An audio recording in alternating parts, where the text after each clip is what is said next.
pemirsa MTA TV dimanapun Anda berada. Alhamdulillahirrabbilalamin, puji syukur senantiasa kita aturkan kehadirat Allah Subhanahu wa Ta'ala. Hari ini kita dipertemukan kembali di sebuah acara yang menyajikan tentang bagaimana perekonomian syariah itu, dan di setiap Rabu kita akan bertemu bergantian. Kali ini giliran kita bersama dengan KSPPS Dirgantara Mitra Sejahtera, dan mungkin ini sudah di awal tahun, malah justru kita akan tahu para anggota koperasi itu biasanya di sana akan mendapatkan kegiatan, yakni rapat anggota tahunan. Nah, di kesempatan yang baik ini kita akan mengetahui bagaimana persiapan-persiapan yang tengah dilakukan oleh KSPPS Dirgantara Mitra Sejahtera ini jelang RAT tahun 2023. Ada manajer KSPPS Dirgantara Gemolong, ada Ibu Mar'atun Soliah Istiqomah. Assalamualaikum warahmatullahi wabarakatuh. Waalaikumsalam. Bagaimana kabarnya? Alhamdulillah sehat Pak Rudi. Alhamdulillah. Kemudian di samping saya ada Mas Fajar Sadiq selaku pengelola KSPPS Dirgantara. Assalamualaikum Mas. Waalaikumsalam. Apa kabar? Sehat juga ya? Iya, alhamdulillah. Ini wajah-wajah yang mungkin beberapa waktu yang akan datang akan disibukkan dengan kegiatan persiapan RAT, dan juga ada baiknya juga kalau kita mengetahui bahwa kantor Dirgantara atau cabang-cabang Dirgantara itu tidak hanya di Solo, Klaten, tapi ternyata juga ada di Gemolong. Nah, ini dengan Mbak Istiqomah bisa disampaikan saat ini sebenarnya kalau di Gemolong itu tepatnya di mana, Mbak? Ya. Terima kasih Pak Rudi. Untuk KSPPS Dirgantara cabang Gemolong, alhamdulillah sudah lama, lumayan lama berdirinya sejak 2010. Untuk saat ini bertempat di Distrikan RT 03C atau lebih tepatnya di timur RSUD Gemolong. Kebetulan lokasinya sangat strategis, dekat dengan pasar. Kemudian di sebelah-sebelahnya juga ramai pertokoan, kemudian sekolah-sekolah juga. Jadi insya Allah kalau misalnya mau cari lokasi kita di mana, sudah banyak yang mengenal. Insya Allah seperti itu. Nah, ya alhamdulillah. Jadi bagi para pemirsa yang saat ini mungkin baru mendengar KSPPS Dirgantara tapi sudah ada keminatan untuk bergabung menjadi anggota di sana, dipersilahkan ya. Ada telepon yang bisa dihubungi? Ya. Berapa nomornya, Mbak? Untuk saat ini bisa menghubungi nomor telepon saya di 082 221 286 783. Diulang? 082 221 286 783. Iya. Begitu para pemirsa, jadi Anda bisa WA, bisa SMS, atau bisa telepon WA juga bisa, telepon biasa juga bisa. Ya, bagaimana sih bisa syarat untuk menjadi anggota Dirgantara ini? Untuk syarat bergabung di KSPPS Dirgantara tentunya untuk jadi anggota itu mengisi formulir terlebih dahulu. Bisa nanti menghubungi dari pihak kita untuk datang ke rumah atau mungkin datang sendiri ke kantor. Nanti akan ada formulir pembukaan rekening sebagai anggota, kemudian ada formulir untuk setoran simpanan pokok, kemudian simpanan wajib, karena memang untuk anggota koperasi memang pertama memang harus menyetorkan simpanan pokok dan simpanan wajib. Kemudian baru buka untuk simpanannya. Dan untuk simpanan pokok ataupun wajib ini, simpanan mana yang sifatnya selalu rutin begitu, adakah? Kalau untuk yang rutin itu simpanan wajib. Untuk besarannya di kita itu minimal 10.000, bisa disetorkan sebulan sekali atau sesuka hati, intinya minimal 10.000 itu Tapi memang kalau untuk yang simpanan wajib ini tidak bisa seperti simpanan biasa, tidak bisa diambil sewaktu-waktu. Iya, iya. Jadi memang itu semacam modal ya. Kalau untuk yang diambil sewaktu-waktu memang kita ada beberapa produk simpanan. Salah satunya itu yang bisa diambil sewaktu-waktu itu simpanan mudharabah. Biasanya kalau para anggota yang ingin menyimpan tabungannya kemudian ingin mengambil sewaktu-waktu biasanya nggih ke simpanan mudharabah itu tadi. Karena memang produk kita ada lumayan banyak nggih. Betul ya. Baik pemirsa, jadi Anda kalaupun ingin menjadi anggota di KSPPS di Dirgantara, dipersilahkan, hanya Anda langsung saja datang ke kantor, kemudian bawa KTP, kemudian bawa uang 20.000 lah sebenarnya. Itu untuk simpanan wajib dan simpanan pokok. Dan kalaupun ada seseorang yang sebenarnya baru pertama kali dan dia langsung ingin mendapatkan satu pembiayaan begitu, itu otomatis bisa langsung jadi anggota. Kalau di kita memang terlebih dahulu jadi anggota jadi anggota, kemudian kalau misalnya mau pembiayaan, karena kalau untuk pembiayaan itu melalui berbagai prosedur, ada silaturahmi dari pihak karyawan kita, kemudian analisis dan lain-lain. Nah setelah itu terlaksana dan melalui proses ternyata bisa di ACC, baru bisa dilakukan proses pembiayaan. Bisa 1 hari? Tergantung.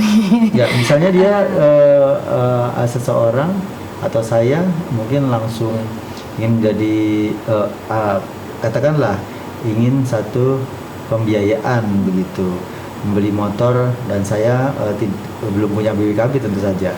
Nah itu saya punyanya sertifikat begitu. Nah saya datang, kemudian bawa sertifikat ini, yang di sana mungkin sudah tahu pasti bahwa kepunyaan sertifikat ini sudah tidak perlu disangsikan lagi begitu. Apakah itu bisa langsung diproses atau masih ada hal yang lain? Ya, insya Allah itu nanti kan tetap ada silaturahmi dulu ya dari pihak kita. Insya Allah kalau misalnya berarti datang ke rumah begitu? Iya, biasanya datang ke rumah. Paling tidak kita tahulah rumahnya di mana, rumahnya di mana, kemudian usahanya seperti apa. Kalau nanti itu sudah dinyatakan kualifikasinya memenuhi ya sudah, berarti dinyatakan bisa, baru kita bisa proses hari itu juga. Apabila memang ternyata syarat-syaratnya sudah terpenuhi, mulai dari berkas-berkasnya, kemudian analisisnya juga sudah terpenuhi, insya Allah bisa kita lakukan akad hari itu juga, insya Allah bisa. Ya, begitu pemirsa, jadi cukup mudah. Jadi sembari Anda ingin mendapatkan satu produk dari Dirgantara, maka di sana ada, kita tambah saudara karena ada yang silaturahim ke tempat tinggal Anda begitu. Ya. Kembali ke RAT yang tadi sempat kami singgung, mungkin bisa disampaikan oleh Mas Fajar sampai sejauh mana persiapan-persiapan dilakukan. Terima kasih Pak Rudi. Saya mau memperkenalkan dulu RAT itu sebenarnya apa. Ya. Kalau dari pengalaman beberapa waktu, RAT itu yang dikenal itu cuma pembagian SHU. Jadi pembagian sisa hasil usaha. Tapi sebenarnya proses RAT itu panjang. Sebagai salah satu KSPPS Dirgantara itu kan berbadan hukum koperasi. Jadi koperasi itu memang ada beberapa komponen atau instrumen. Salah satunya yaitu rapat anggota. Selain itu ada juga pengurus, pengawas dan juga DPS. Nah, RAT itu sendiri itu dilaksanakan secara periodik setiap tahun. Isinya ya salah satunya itu pembagian SHU itu tadi. Tapi memang di dalamnya itu ada 4 hal yang paling utama. Yang pertama, laporan pertanggungjawaban kinerja tahun 2023. Dan di situ di dalamnya juga ada ya seperti tadi SHU-nya berapa dan lain-lain, itu di laporan pertanggungjawaban. Kemudian yang kedua ada rencana anggaran untuk tahun 2024. Yang ketiga ada laporan dari pengawas, yang keempat ada laporan dari Dewan Pengawas, seperti itu, Pak Rudi. Nah, kalau di kita ada beberapa cara untuk melaksanakan RAT. Ada tertulis atau tatap muka atau juga dari perwakilan. Nah, dari kita itu kita memanfaatkan dua model RAT. Yang pertama tertulis, yang kedua dilanjutkan dengan perwakilan, Pak Rudi. Jadi nanti setiap anggota yang masih aktif dan memiliki simpanan pokok dan simpanan wajib itu berhak menerima laporan RAT melalui WA. Dan juga mungkin ada beberapa ya yang anggota itu sudah sepuh, itu kita nggak bisa WA, jadi mungkin kita kunjungan langsung seperti itu.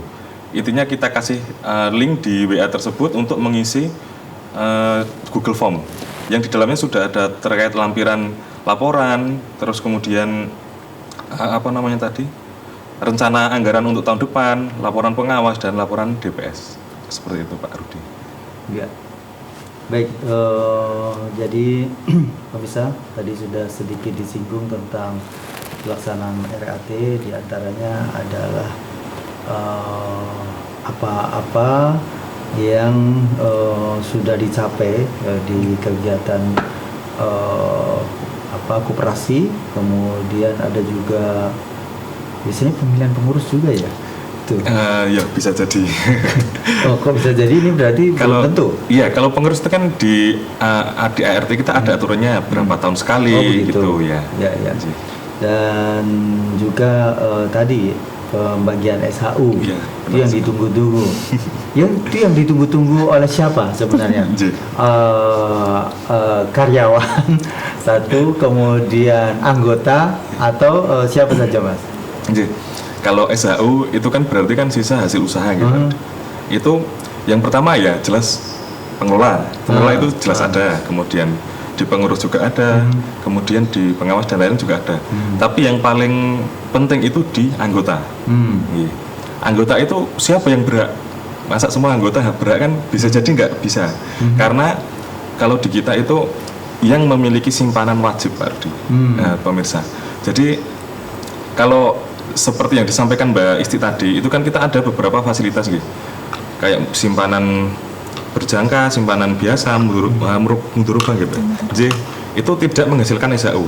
Tapi yang menghasilkan SHU itu di simpanan wajibnya. Karena di simpanan wajib itu memang ada aturan bahwa tidak bisa diambil sampai anggota itu keluar atau mengundurkan diri. Jadi yang bisa mendapatkan SHU adalah anggota yang memiliki simpanan wajib. Dan nominalnya itu kita pakai keadilan, Pak Rudi. Jadi setiap sebanyak apa simpanan wajibnya, semakin tinggi SHU-nya, seperti itu. Ya, jadi berapapun sebenarnya kita bisa menyimpan di simpanan wajib itu bebas. Bebas, Pak Rudi. Kalau yang satu simpanan pokok itu? Kalau simpanan pokok itu secara aturannya itu sebagai tambahan modal. Jadi memang tetap di angka 10.000. Tapi kalau yang simpanan wajib itu yang bisa menghasilkan SHU. Jadi kayak kalau jenengan dan pemirsa dan juga terutama ini untuk anggota ya, Pak Rudi ya. Jadi kita membahas simpanan SHU itu semuanya untuk anggota. Jadi nggak semua orang bisa mendapatkan SHU. Jadi harus jadi anggota dulu. Jadi setiap simpanan wajib yang ada, berapapun nominalnya, itu pasti akan mendapatkan SHU sesuai dengan persentase nominal yang dimiliki. Jadi jika seperti yang disampaikan Mbak Isti tadi, simpanan wajib per bulan minimal 10.000, yaitu insya Allah nanti tetap akan dapat. Sesuai dengan nominal yang dimiliki. Ya. Pemirsa, ini sungguh menarik ya. Jadi terkait dengan simpanan wajib ini, selama ini yang kita ketahui untuk para anggota, simpanan wajib itu seperti seakan-akan syarat menjadi anggota saja, begitu. Jadi ya sudah cukup sekali itu dan kita mengabaikan gitu. Itu mestinya yang selalu harus kita sosialisasikan begitu. Karena itu bisa jadi seperti tabungan berjangka juga ya, iya kan? Karena setiap 1 tahun akan kita ambil hasilnya begitu. Tatkala kita memiliki, kalau hanya 10.000 per tahun ya SHU-nya berapa gitu. Itu nggak bisa ya kalau 10 bisa juga ya. Tapi ya itu kan setiap tahun mungkin berbeda karena SHU yang didapat setiap tahun itu beda. Jadi kalau kisaran saja itu sekitar 17 sampai 20. Jadi ya itu cuma rata-rata saja. Jadi bukan paten setiap tahun pasti dapat segitu, itu tidak. Jadi kalau ya 10.000 dapatnya bisa naik turun ya. Dapatnya juga nggak banyak. Ya. Baik, pemirsa, dan untuk tahun ini mungkin bisa disampaikan kapan mau diadakan kapan dan di mana? Oh, iya. Jadi, kalau RAT yang tahun ini mungkin agak spesial seperti tahun yang sebelumnya. Jadi karena apa? Pilpres atau gimana? Iya, mungkin agak panas gitu Pak. Spesialnya kita kan pakai link ya Pak Rudi. Jadi kalau dulu sebelumnya itu yang bisa dapat terutama door prize itu cuma yang hadir. Jadi kalau sekarang kita pakai WA. Jadi kita kirim WA ke semua anggota, kita kasih link. Lah bagi yang mengisi linknya itu bisa berhak untuk mendapatkan undian door prize. Walaupun punya kesempatan dapat hadiah seperti itu. Jadi rencananya itu sekitar 9.000 anggota akan kita kirim WA. Dalam ini kan rangkaian RAT Pak Rudi. Akan dimulai sekitar tanggal 10 sampai 20 Januari. Jadi mungkin dari pemirsa yang sudah jadi anggota nanti kalau dapat WA jangan kaget, itu dari kita untuk memberikan laporan pertanggungjawaban, tadi rencana anggaran dan juga laporan pengawas dan DPS. Jadi anggota itu biar juga tahu, wah ternyata Dirgantara ini menguntungkan juga kalau jadi anggota. Oh SHU-nya sekian, jadi kan bisa tahu sendiri. Apalagi kalau yang disampaikan Pak Rudi tadi kayak simpanan wajib, itu kan sebenarnya cuma syarat saja, jadi 10.000 cukup. Nah sebenarnya kan enggak. Itu kan juga membantu Dirgantara untuk menambah permodalan. Semakin tinggi modal, insya Allah semakin aman koperasi tersebut. Pak Rudi. Baik pemirsa dimanapun Anda berada, ada kesempatan untuk Anda bertanya untuk pagi hari ini melalui telepon 02716793000, SMS WA di 08112 553.000. Namun sebelumnya kita ikuti jeda pariwara berikut ini.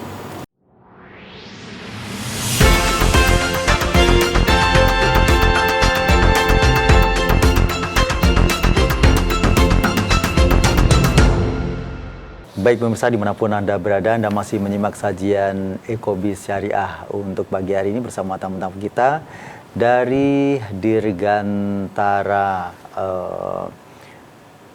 Mitra Sejahtera, baik yang dari pusat, Mas Fajar dan juga Mbak Istiqomah dari Gemolong. Nah ini kalau mungkin dari pusat tentang RAT tadi sudah fix kita tahu, tapi meskipun tadi belum sempat disampaikan tempatnya di mana karena memang saat ini masih memilih ya tempat yang paling sesuai. Nah kalau untuk cabang apakah itu sama waktu dan harinya atau bagaimana prosesnya Mbak Isti? Ya Pak Rudi, terima kasih. Untuk RAT di cabang biasanya memang seperti yang disampaikan Mas Fajar tadi, nanti akan ada WA broadcast terkait link RAT itu nanti akan dikirimkan ke seluruh anggota yang aktif. Kalau misalnya ada nomor WA-nya pastinya nanti kan bisa langsung melihat hasil laporan kantor kita dari tahun kemarin itu nanti melalui WA broadcast itu tadi. Nah, bagi anggota yang nantinya mendapatkan link tersebut jangan kaget karena terkadang kan memang banyak yang jangan-jangan ini memang link berbahaya dan lain-lain sebagainya. Insya Allah kalau itu nanti ada nomor resmi yang dari pihak pusat itu nanti akan mengirim link RAT itu tadi kepada anggota terkait pelaporan kantor kita di tahun 2023. Nah itu nanti biasanya memang dari pihak anggota kita itu akan dikirim link WA, ada 2 nomor ya Mas Fajar ya? Itu ada Mbak. Oh iya. Ada 2 nomor yang tertera nggih. Yang pertama niku 085 172 470 234. Kemudian yang kedua 081 381 15 2284. Nih, nggih, dari kedua nomor itu tadi nantinya akan mengirim link yang berisi tentang laporan itu tadi. Kemudian ada juga semacam form kepuasan anggota ya Mas. Itu nanti yang harus diisi oleh anggota. Nah, yang kita perlukan adalah kritik dan saran dari anggota untuk membangun kemajuan nggih di kantor kita. Itu kalau yang WA linknya, WA broadcastnya. Kemudian nanti kalau dari kantor cabang itu sendiri ada perwakilan RAT yang nanti akan mengikuti rapatnya. Itu ada beberapa nggih yang mengikuti. Nah, dari beberapa orang tersebut nantinya akan mewakili seluruh anggota yang di Gemolong untuk mengikuti rapat tahunan, dan hasilnya akan kita sampaikan juga seperti apa nantinya. Kalau untuk waktu dan tempatnya juga sama dengan yang di pusat, karena memang itu nanti kan dijadikan satu dengan pusat. Hanya saja kalau untuk cabang itu nanti kita perwakilan, tidak semua, tapi memang hanya beberapa saja yang mewakili RAT-nya. Ya. Baik, terima kasih Mbak Esti. Dan pemirsa, bagi Anda anggota Dirgantara, anggota Koperasi Dirgantara, maka sebaiknya mulai sekarang Anda menyimpan nomor yang tadi sudah disebutkan ya. Jadi untuk ketika Anda nanti menerima, ketika simpanan itu sesuai, sudah ada namanya, otomatis Anda sudah menyimpan, dan itu nomor insya Allah aman begitu ya. Jadi nomor yang pertama tadi adalah 0851 7247 0234 ya, 0851 7247 0234. Kalau yang nomor 2 saya belum hafal sih. Itu ya, itu bisa disimpan ya. Kalau nomor telepon bisa dicatat 0271 66 50 33, 0271 66 50 33. Begitu. Jadi kalaupun ada sesuatu yang menjadi pertanyaan, silahkan langsung telepon di 0271 66 50 33. Kemudian tadi yang kedua 0813 8115 2284. 0813 8115 2284 ya. Baik. Dan untuk saat ini berapa nanti broadcast yang akan dikirimkan? Apakah semua anggota itu berarti? Iya. Rencana memang semua anggota. Anggota. Jadi kita itu kalau keanggotaan itu kan ada nomor anggotanya Pak Budi. Kalau nomor anggota itu total ada 10.830-an. Nah, itu terbagi menjadi 2 kategori, masih aktif dan non-aktif.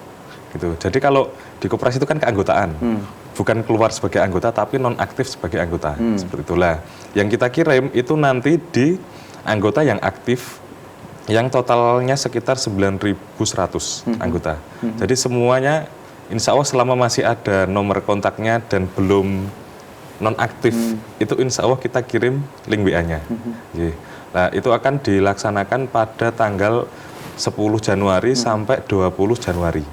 Nah, setelah itu hasil dari RAT tertulis itu tadi kita rekap, kita hitung apakah sudah memenuhi untuk istilahnya quorum. Kalau istilahnya quorum itu batas minimal kita bisa melaksanakan RAT. Setelah itu baru kita rekap dan akan di rapat plenokan pada tanggal 23 Januari, tepatnya di hari Selasa. Kalau biasanya beberapa tahun terakhir itu kita sempat di hotel, kemudian sempat di Majelis Mangkunegaran, di tempat yang biasanya untuk ahad pagi. Tapi karena jadwal di Majelis MTA ahad pagi itu kan sekarang jadwalnya padat, jadi kita yang nyari di luar dulu, nonton Mbak Budi. Nah, ini untuk tempat kita masih proses cari yang paling enak, paling nyaman seperti itu. Nah, kemudian pada tanggal 23 itu di rapat pleno itu kita akan menghadirkan istilahnya apa ya? Yang pertama itu dari Dinas Koperasi Jawa Tengah. Yang kedua Dinas Koperasi yang kita memilih cabang di situ.